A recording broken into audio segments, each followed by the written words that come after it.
Hello everyone, आप सबका स्वागत है आपके अपने YouTube channel Umesh study hub में। आज हम अपने इस सेशन में पॉलिटी के कुछ इम्पोर्टेंट एमसीक्यू करेंगे जो कि सारे के सारे कॉम्पिटिटिव एग्ज़ाम के लिए महत्वपूर्ण हैं। सो आइए हम अपना सेशन स्टार्ट करते हैं। हमारा फर्स्ट क्वेश्चन है, which body framed the constitution of independent India. स्वतंत्र भारत का संविधान किस निकाय ने बनाया था? तो आपके सामने ऑप्शन है और इसका राइट आंसर है option number C, constitutional assembly ने। The constitutional assembly was responsible for framing the constitution of India. It also acted as the main legislative body for the country from 1946 to 1950। ये क्या है, कुछ extra point है जो इसके अंदर mention कर रखे हैं। नेक्स्ट हमारा क्वेश्चन है, who among the following was the president of the constitutional assembly. निम्नलिखित में से कौन सा या कौन क्या है संविधान सभा के अध्यक्ष थे? तो आंसर हमारा क्या रहेगा, डॉक्टर राजेंद्र प्रसाद। अब आपको यहाँ पर एक छोटी सी इन्फॉर्मेशन देता हूँ कि क्या थे। 9 दिसंबर 1946 को जब फर्स्ट मीटिंग हुई तो उस टाइम पर जो प्रेसिडेंट थे वो थे डॉक्टर सचिदानंद सिन्हा, ठीक है। पर ये क्या थे, टेम्परेरी प्रेसिडेंट थे कॉन्स्टिट्यूशनल असेंबली के। उसके 2 दिन बाद 11 दिसंबर को परमानेंट प्रेसिडेंट बना दिया गया था डॉक्टर राजेंद्र प्रसाद को। नेक्स्ट क्वेश्चन है हमारा, who among the following was the chairman of the drafting committee of the Indian constitutional. जो संविधान था उसका क्या है, मसौदा समिति के अध्यक्ष कौन थे, ड्राफ्टिंग कमेटी के कौन थे, अध्यक्ष कौन थे? तो आंसर क्या रहेगा हमारा option number C, doctor Bhimrao Ambedkar जी।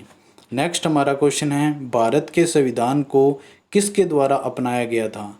तो आंसर हमारा रहेगा कॉन्स्टिट्यूशनल असेंबली के द्वारा 26 नवंबर 1949 को हमने क्या किया था, अडोप्ट किया था। The constitutional assembly of India adopted to the constitution of India and it came into effect of 26 जनवरी 1950।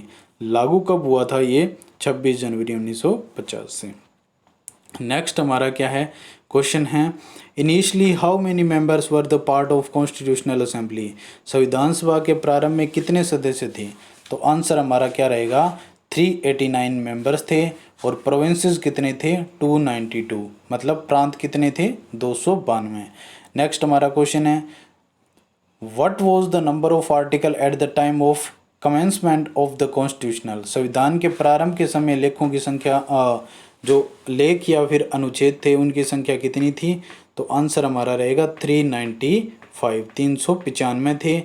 आपको पहले भी बताया था कि 395 आर्टिकल थे, 22 पार्ट थे और 8 क्या थे, शेड्यूल थे। लेकिन एट प्रेजेंट क्या है, 25 पार्ट्स हैं, 12 शेड्यूल्स हैं और 448 हमारे पास आर्टिकल अनुच्छेद हैं हमारे संविधान में। नेक्स्ट क्वेश्चन है हमारा, विच house is called the upper house of the parliament.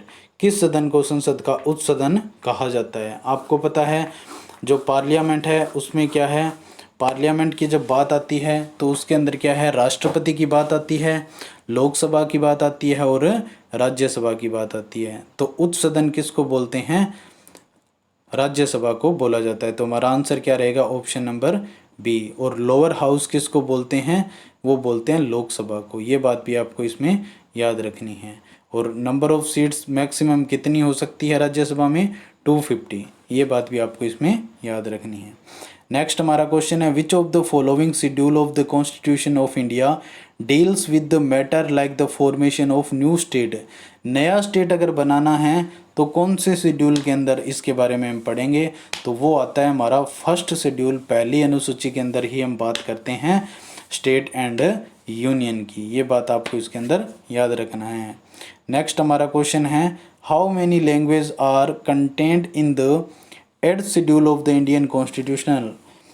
जो भारतीय संविधान की 8वीं अनुसूची है उसमें कितनी भाषाएं शामिल की गई है? तो ये हमने हमारे पिछले वीडियो में भी किया था जिसमें हमने शेड्यूल पढ़ा था। तो ये क्या है, उसके अंदर हम 22 लैंग्वेज की बात करते हैं, 22 ऑफिशियल लैंग्वेज की बात करते हैं। नेक्स्ट हमारा क्वेश्चन है, the members of the Rajya Sabha are elected for a time period of. क्या है, जो राज्यसभा के मेंबर है वो कितने टाइम तक क्या है, इलेक्ट किए जाते हैं, तो आंसर रहेगा 6 ईयर्स। लेकिन क्या है, हर 2 साल के बाद 1/3 क्या होते हैं, मेंबर्स रिटायर हो जाते हैं। ये बात भी आपको याद रखनी है। नेक्स्ट हमारा क्वेश्चन है, the fundamental duties in the Indian constitutional is derived from which country. जो मौलिक कर्तव्य है, फंडामेंटल ड्यूटीज़ हैं, वो किस देश से लिए गए हैं, तो आंसर रहेगा रशिया। यहाँ पे थोड़ी कन्फ्यूज़न हो जाती है। जो फंडामेंटल राइट्स हैं, मतलब मौलिक अधिकार हैं, वो तो लिए गए हैं यूएसए से, और जो फंडामेंटल ड्यूटीज़ है वो किससे ली गई है, रशिया से, यूएसएसआर, सोवियत संघ से। ये बात याद रखनी है। नेक्स्ट क्वेश्चन है, who propose the preamble before the drafting committee of the constitution. ठीक है, संविधान के प्रारूप समिति के समक्ष प्रस्तावना का प्रस्ताव किसने रखा था, तो ये फर्स्ट टाइम रखा था जवाहरलाल नेहरू जी ने। Jawaharlal Nehru propose the preamble before the drafting committee of the constitution. It let down the fundamental ideology and philosophy of constitutional structure. ये बात आपको याद रखनी है। नेक्स्ट हमारा क्वेश्चन है, the constitution of India was adopted on. जो भारतीय संविधान को अपनाया कब गया था, तो ये अपनाया गया था 26 नवंबर 1949 1949 को। ये बात भी आपको इसमें याद रखनी है। और ये कम इनटू फोर्स कब हुआ था, 26 जन 1950 को। ये बात भी आपको इसमें याद रखनी है कि लागू कब हुआ था, 26 जनवरी 1950 को। In which year were the Indian state recognize on the linguistic basis. भाषाई आधार पर भारतीय राज्यों का पुनर्गठन किस वर्ष किया गया था, तो इसका आंसर रहेगा 1956 1956। इन 1956 the Indian state were recognised on the linguistic basis when the state recognition act 1956 come into force. At the time of independence in 1947 Indian consists of more than 500 disjointed princely state that were merged together to form different state। ये बात इसमें याद रखनी है। Next हमारा question है, article 17 of the Indian constitutional provide information for. भारतीय संविधान का जो अनुच्छेद 17 है वो हमें किसके बारे में बताता है, तो वो बताता है हमें एबोलिशन ऑफ अनटचेबिलिटी के बारे में, छुआछूत के बारे में हमें बताता है। नेक्स्ट हमारा क्वेश्चन है, भारत के संविधान में कितनी अनुसूचियां हैं, how many schedule does the constitutional of India contains. तो ये हमने हमारे शेड्यूल वाले वीडियो में भी पढ़ा था कि हमारे संविधान के अंदर क्या है, 12 अनुसूचियां हैं। हालांकि जब संविधान बना था उस समय कितनी थी, 8 थी, लेकिन एट प्रेजेंट कितनी हैं, 12 अनुसूचियां हैं। ये बात भी आपको याद रखनी है। नेक्स्ट हमारा क्वेश्चन है, the concept of constitutional first originated in. संविधान की अवधारणा का जन्म सबसे पहले कहाँ पे हुआ था, तो ये हुआ था ब्रिटेन देश के अंदर। ये बात भी आपको याद रखना है। इंग्लैंड पार्लियामेंट के अंदर हुआ था, often called mothers of parliament, has exist for our 7 countries. Next जो हमारा क्वेश्चन है वो है, on the subject mention the concurrent list laws में बी इनेक्टेड बाय द। ठीक है, समवर्ती सूची में उल्लेखित विषयों पर कानून अधिनियम कौन कर सकता है। ठीक है, कंकरेंट लिस्ट के अंदर ये कह रहा है कि कौन, मतलब क्या है, कानून बना सकता है। तो आपको पता है, लिस्ट की बात करते हैं तो लिस्ट कौन से शेड्यूल में आता है, 7th शेड्यूल में आता है, 7वीं अनुसूची में, जिसमें 3 सूचियां दी गई है, यूनियन जिसमें केंद्र कानून बनाता है, स्टेट जिसमें राज्य कानून बनाता है, और एक आती है कनकरेंट जिसके अंदर राज्य और केंद्र दोनों मिलकर कानून बनाते हैं। तो इसका आंसर क्या हो जाएगा, option number C. Next question है, freedom of the press is implied in the right of. जो प्रेस की स्वतंत्रता का अधिकार है वो कौन से अनुच्छेद के अंदर या फिर कौन से हम बात करते हैं आर्टिकल के अंदर आता है, तो वो आता है हमारा ऑप्शन नंबर बी होगा, फ्रीडम ऑफ स्पीच, जिसके अंदर क्या है 19 की हम बात करते हैं। अनुच्छेद कौन से में आता है, 19A के अंदर। नेक्स्ट हमारा क्वेश्चन है, the provisional president of the constitutional assembly was. संविधान सभा के अस्थायी अध्यक्ष कौन थे, तो ये हम पहले भी बात कर चुके हैं कि 9 दिसंबर को अस्थायी सदस्य बनाए गए थे डॉक्टर सच्चिदानंद सिन्हा को, और 11 दिसंबर को बनाए गए थे डॉक्टर राजेंद्र प्रसाद को। नेक्स्ट क्वेश्चन है, who among the following was the chairman of state committee of the constitutional assembly. संविधान सभा की राज्य समिति का अध्यक्ष कौन था? तो आंसर रहेगा जवाहरलाल नेहरू जी। नेक्स्ट क्वेश्चन है the constitutional assembly was set up in. संविधान सभा की स्थापना कब हुई थी? तो आंसर रहेगा 1946 को, 1946। नेक्स्ट हमारा क्वेश्चन है the constitute assembly of Indian was setup under the. भारतीय जो संविधान सभा की स्थापना है वो किसके अधीन की गई थी? तो वो की गई थी कैबिनेट मिशन प्लान के अधीन की गई थी। नेक्स्ट है शब्द चौथा स्टेट के लिए प्रयोग किया गया है। The term fourth state is used for. जो हम कहते हैं ना लोकतंत्र का चौथा स्तंभ है, तो वो किसको बोला जाता है? वो बोला जाता है the press and the newspaper. और आज का जो टाइम है उसके अंदर आपको पता ही है कि चौथा स्तंभ कितनी ईमानदारी से अपना काम कर रहा है। नेक्स्ट हमारा क्वेश्चन है through which constitutional amendment was the Nagar Palika bill passed. नगर पालिका विधेयक किस संवैधानिक संशोधन द्वारा पारित किया गया था? तो वो किया गया था 74th अमेंडमेंट एक्ट के थ्रू 1992। लागू कब किया गया था? 1993 के अंदर। ये बात भी आपको याद रखनी है। नेक्स्ट क्वेश्चन है हमारा Sikkim was granted statehood in which year. Sikkim को किस वर्ष राज्य का दर्जा मिला था? तो आंसर है 1975। और ये क्वेश्चन इतनी बार पूछा गया है सो आप इसको अच्छे से एक बार लर्न कर ही लेना। नेक्स्ट है भारत के संविधान में संवैधानिक उपचार का अधिकार अनुच्छेद में प्रदान किया गया है। In the constitution of India the right of constitutional remedy has been provided in which article. तो ये बहुत इंपॉर्टेंट है। आर्टिकल 32 आर्टिकल अनुच्छेद 32 को हम क्या कहते हैं? Right to constitutional remedy. और इसको डॉक्टर भीमराव अंबेडकर ने क्या है? संविधान की दिल और आत्मा भी बोला है। ठीक है, soul and heart of Indian constitution भी बोला है डॉक्टर भीमराव अंबेडकर ने अनुच्छेद 32 को। क्योंकि इसके थ्रू क्या है, अगर कोई हमारे फंडामेंटल राइट को वायलेट करता है तो हम डायरेक्ट सुप्रीम कोर्ट या फिर हाई कोर्ट के अंदर रिट फाइल कर सकते हैं। नेक्स्ट क्वेश्चन है हमारा who among the following was the chairman of steering committee of the constitutional assembly. इनमें से क्या है संविधान सभा की संचालन समिति का अध्यक्ष कौन था? तो आंसर रहेगा राजेंद्र प्रसाद।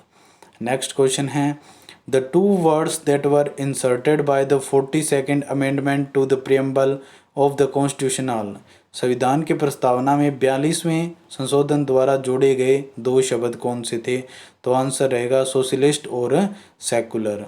ये आपको इसके अंदर याद रखना है। It was added through the 42nd constitutional amendment in the year of 1976। और क्या है जो 42nd कॉन्स्टिट्यूशनल अमेंडमेंट हुआ था वो बहुत ही इम्पोर्टेंट माना जाता है।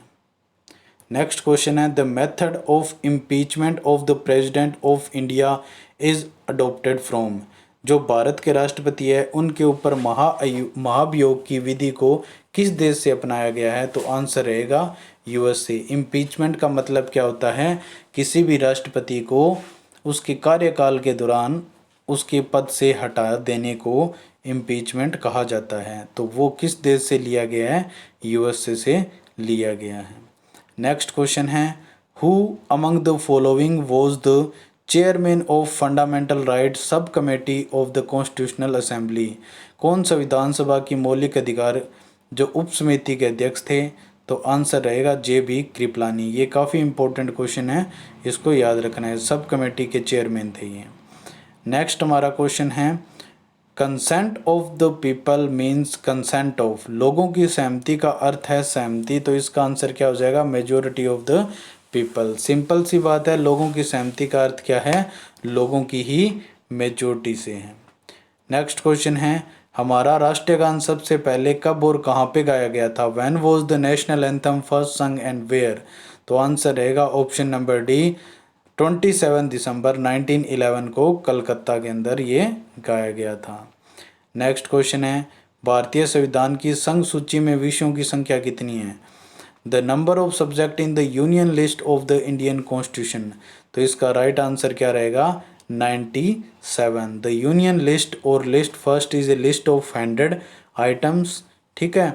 Is last item is number 97 given in the 7th schedule in the constitution of India on the parliament has exclusive power of legislature.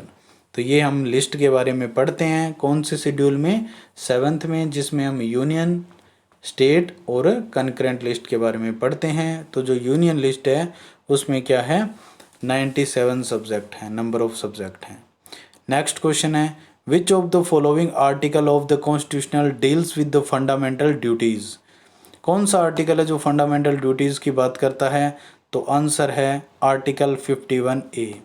जो आर्टिकल 51A है वो बात करता है फंडामेंटल ड्यूटीज़ की, और इसको हमने किस देश से बोरो किया है, वो किया है USSR, रशिया से। नेक्स्ट क्वेश्चन है भारत के संघीय ढांचे सर्वप्रथम किसके द्वारा प्रस्तुत किया गया था। The federal structure of India was first put forward by the, तो आंसर रहेगा एक्ट ऑफ 1935, उसके द्वारा क्या है, हमने इंडिया को फेडरल स्ट्रक्चर कहा था। नेक्स्ट क्वेश्चन है a financial emergency can be declared by applying. Simple सी बात है, कौन सा आर्टिकल है जो फाइनेंशियल इमरजेंसी की इजाज़त देता है, तो वो बात करता है आर्टिकल 360। हमने तीनों की बात की थी, कौन तीनों इमरजेंसी की, नेशनल इमरजेंसी 352, ठीक है, प्रेसिडेंट रूल 356 और फाइनेंशियल इमरजेंसी 360 आर्टिकल के तहत लगती है। लेकिन भारत में आज तक जो एक आर्टिकल है जो कभी भी इम्प्लीमेंट नहीं हुआ वो है आर्टिकल 360, फाइनेंशियल इमरजेंसी का आर्टिकल। नेक्स्ट क्वेश्चन है in our constitutional economic planning is included in. हमारे संविधान में आर्थिक नियोजन को शामिल किया गया है किसके थ्रू, कंकरेंट लिस्ट के थ्रू। ये बात भी आपको याद रखनी है। नेक्स्ट क्वेश्चन है by which amendment were fundamental duties added to the constitutional. तो वो फंडामेंटल ड्यूटीज़ को किसके थ्रू हमने, कौन से अमेंडमेंट के थ्रू ऐड किया था, तो वो किया था 42nd अमेंडमेंट 1976 के थ्रू। कौन सी कमेटी के रिकमेंडेशन पे, स्वर्ण सिंह कमेटी के रिकमेंडेशन पे किया था। नेक्स्ट क्वेश्चन है which part of the Indian constitutional deals with the directive principle of the state policy. ठीक है, तो भारतीय संविधान का कौन सा राज्य राज्य नीति के निर्देशक सिद्धांतों से संबंधित है, तो वो है आर्टिकल, ठीक है। आर्टिकल तो कौन सा आता है, आर्टिकल तो आता है 36 नंबर से लेकर 51 तक, और पार्ट की बात करें तो पार्ट कौन सा आता है, पार्ट 4। पार्ट 4 बात करता है directive principle of state policy की, और अगर आर्टिकल की बात करें तो आर्टिकल आता है 36 से लेकर 51 तक। तो ये आपको इसके अंदर याद रखना है। तो फ्रेंड्स, ये थे हमारे सारे के सारे पॉलिटी के इम्पोर्टेंट क्वेश्चन जो कि एग्ज़ाम ओरिएंटेड है। ये पॉलिटी की MCQ की सीरीज़ हमारी इसी तरीके से चलती रहेगी, तो हमारे साथ जुड़े रहिए। अगर आपको वीडियो पसंद आया है तो वीडियो को लाइक, कमेंट, शेयर ज़रूर कीजिए और ज़्यादा से ज़्यादा चैनल को सब्सक्राइब कीजिए। Thank you.